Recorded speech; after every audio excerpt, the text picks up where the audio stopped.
Alors Marquez, c'est sa 6e victoire d'affilée à Austin, c'est-à-dire que depuis 2013 et ses débuts en MotoGP, il n'a jamais été battu sur ce circuit. Il n'a d'ailleurs jamais été battu aux États-Unis, puisque si on rajoute ses victoires à Laguna Seca et Indianapolis, ça en fait 10. Voilà, 10 victoires d'affilée sur le territoire américain. Il est intouchable. Alors à Austin, le circuit, dès la première fois qu'il y a mis les pieds, la première séance d'essai qui a été organisée là-bas, il avait collé une seconde à tout le monde. Et c'était encore une fois ses débuts en MotoGP. Donc c'est un circuit avec une première partie avec des enfilades très rapides où a priori la Honda n'est pas la mieux, la Yamaha devrait y être supérieure, et pourtant Marquez avec son physique de camionneur, il est plus fort que les autres là-dedans. Et puis surtout il y a 4-5 gros freinages où là il fait vraiment la différence, c'est en gros un dixième de mieux que les autres sur chaque freinage. Marquez, c'est un gros freineur, c'est un pilote qui utilise une moto qui est assez haute sur l'avant, assez basse sur l'arrière, très stable, donc c'est vraiment son point fort. Et on sait que la Honda, au niveau moteur, elle ressort très bien, elle motorise très bien des virages où on ressort en première, et donc il y en a 5 à Austin, ça fait une grosse différence. Avec ça, c'est un circuit qui est truffé de bosses. Alors cette année, les organisateurs avaient décidé de raboter la piste pour réduire ces bosses, et en fait, des bosses, il y en a encore plus. À Austin, le sol est très meuble, il y a les F1 qui roulent, et bon bref, tout ça fait que ce circuit, c'est un terrain de motocross. Marquez, il aime beaucoup le motocross, il en fait beaucoup. En plus, un circuit qui tourne à gauche, il fait beaucoup de flat track. Voilà, tout ça fait que là-dessus, il est intouchable. Vinales a pas mal roulé, Vinales il fait aussi du motocross. Iannone a fait une très belle course, mais bon, Marquez vraiment intouchable. En plus, voilà, c'est un pilote qui n'a jamais été battu là-bas, donc il arrive là, il a une méga confiance.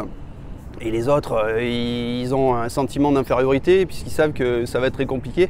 Voilà, donc le succès est garanti. En plus, si on revient un petit peu sur ce qui s'est passé en Argentine, il avait vraiment envie de se racheter. Et voilà, donc encore, c'est sa première victoire de la saison et elle a été magnifique, même si la course a été, elle, plutôt ennuyeuse.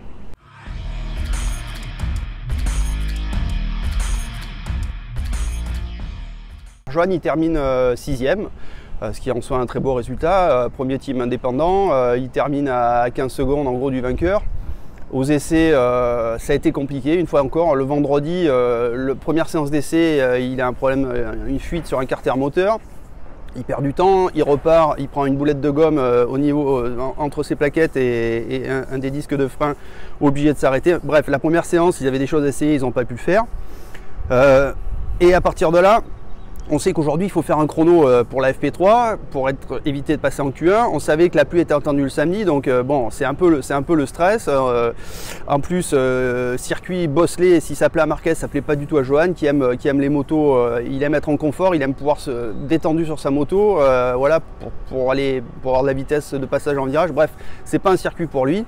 Malgré tout, il sauve les meubles en qualif, il arrive à faire le 4e temps, et puisque Marquez a été déclassé pour avoir gêné Vinales durant la qualif, il récupère une place en première ligne, il fait un bon départ, il part au cul de Vinales et de Rossi. Malheureusement, il manquait un peu de rythme, même s'il a été très régulier sur la longueur de la course, il manque un peu de rythme, donc il a perdu le contact, et à 4 tours de la fin, il n'a pas pu résister à Dovizioso qui l'a doublé. 6e, c'est quand même une belle perf.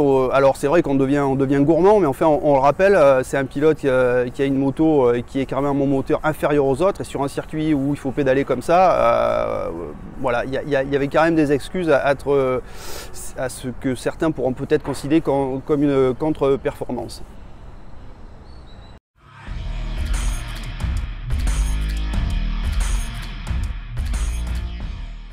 Les pilotes, enfin en tout cas Marquez et Rossi, sont arrivés avec quand même l'envie de calmer le jeu. Je pense qu'ils ont été bien briefés à la fois par Espeleta et par aussi leurs équipes respectives.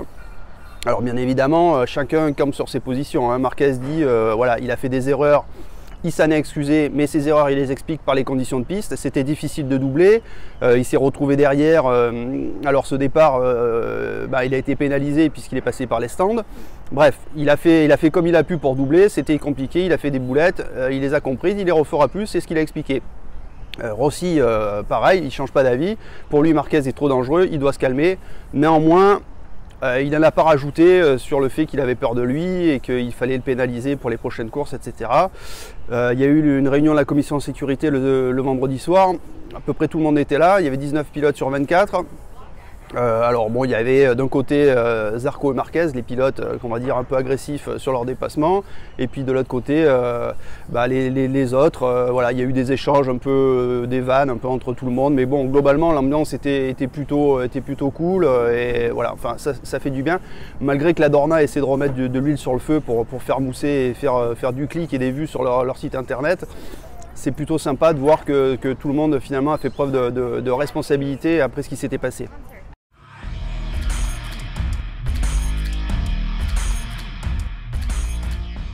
Depuis un bon mois, Johan Zarco et Laurent Felon nous répètent que le choix pour l'année prochaine sera fait au Grand Prix d'Espagne à Jerez. Maintenant, on sait que le choix sera annoncé en fait à Jerez, donc ça devient pour eux un peu difficile de retarder cette annonce.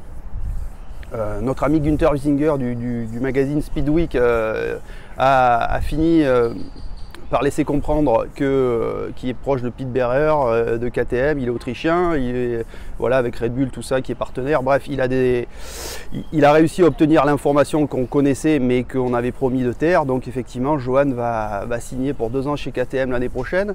Ça va surprendre tout le monde quand on sait qu'il avait une offre de Honda, mais voilà, enfin bon, on le laissera s'en expliquer lui-même, mais voilà, je pense qu'il avait envie d'être considéré comme le pilote numéro 1 et pas numéro 2 chez Honda derrière Marquez, qui est un pilote bien évidemment encombrant. Voilà, il croit en tout cas Laurent Felon croit au projet de la KTM, ils mettent les moyens, ils veulent y arriver, ils y sont arrivés en Moto 3, ils y sont arrivés en tout terrain, ils y sont arrivés en Moto 2 aussi, donc voilà, eux ils y croient. Johan va pouvoir faire son équipe, alors que ceux qui imaginent qu'il va rester chez Tech 3, tout de suite je vais leur dire non, il sera dans l'équipe officielle. Il aurait certainement aimé que Guy Coulon travaille avec lui, mais bon, Guy c'est le pilier de Tech 3, donc c'est hors de question que Guy quitte Tech 3. Voilà, donc je crois que là l'idée c'est plutôt de récupérer l'équipe qu'il avait en Moto 2, avec Massimo Branchini qui est son chef mécanicien et qui a eu ses 2 titres. Voilà, bon, tout ça c'est à construire, ça sera annoncé à Jerez. Voilà, un choix qui peut paraître effectivement surprenant quand on a la possibilité d'une moto d'usine. Maintenant, Laurent Felon, on lui reprochait après le titre Moto 2 d'avoir refusé l'offre de Pramac. J'étais le premier à dire qu'il faisait une connerie et il m'a prouvé que en fait, c'est lui qui avait raison. Donc moi j'attends de voir ce que Johan va nous faire sur cette moto et comment il va progresser. Ça sera en tout cas un beau challenge pour lui.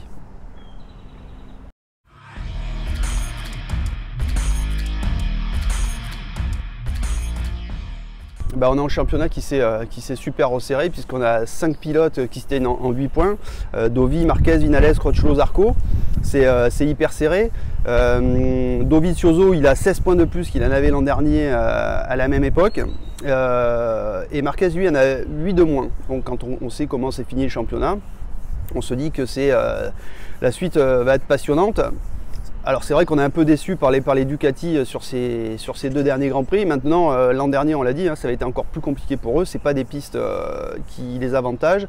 Tout le monde aujourd'hui est impatient de retrouver l'Europe avec des conditions et des circuits différents, qu'on connaît mieux. Voilà, donc on va dire que le championnat va commencer vraiment à partir de la semaine prochaine en Espagne.